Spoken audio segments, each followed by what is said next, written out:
अस्सलाम वालेकुम नाज़रीन, आप देख रहे हैं एबी टीवी और मैं हूं अब्दुल्ला भट्टी।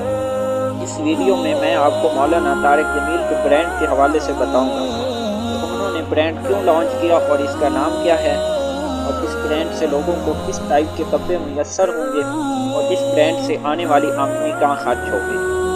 मारूफ आलिम दीन मौलाना तारिक जमील के हवाले से ये खबरें ज़ेर गर्दिश थी कि वो जल्द ही कपड़ों का अपना एक ब्रांड लॉन्च करने वाले हैं।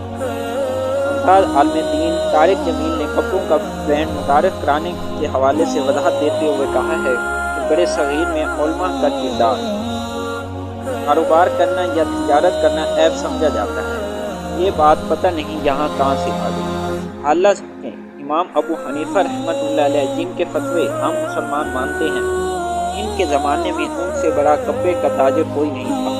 बाकी बयान में मौलाना तारिक जमील साहब ने यह भी कहा कि 2000 के दौरान फैसलाबाद मदरसा अल हसनैन की बुनियाद रखी थी।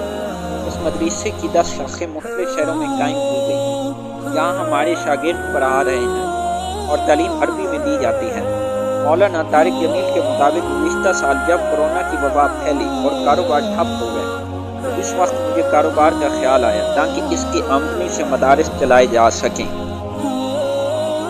वो ये ब्रांड किसी कारोबारी नीयत या किसी के मुकाबले में लॉन्च नहीं कर रहे, बल्कि मदारिस को पाँव पर खड़ा करने के लिए ऐसा किया जा रहा और मेरा इस दुनिया से जाने के बाद भी यह सिलसिला चलता रहे।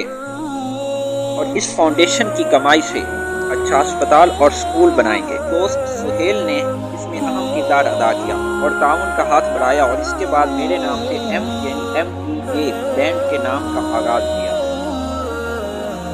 और इस ब्रांड की निगरानी खुद मौलाना तारिक जमील साहब करेंगे। मौलाना ने कपड़ों के इस ब्रांड से मुलाजमत के मौके पैदा करने के हवाले से भी एक खुशखबरी सुनाई है कि जिसके लिए उन्होंने कहा है कि जल्द इश्तिहार जारी करेंगे। अगर आपने चैनल को अभी तक सब्सक्राइब नहीं किया तो इस चैनल को सब्सक्राइब कर लें और बेल आइकॉन पे क्लिक करें ताकि हर आने वाली वीडियो आप तक बर वक्त पहुँच सके। अल्लाह पाक हम सब का हामी और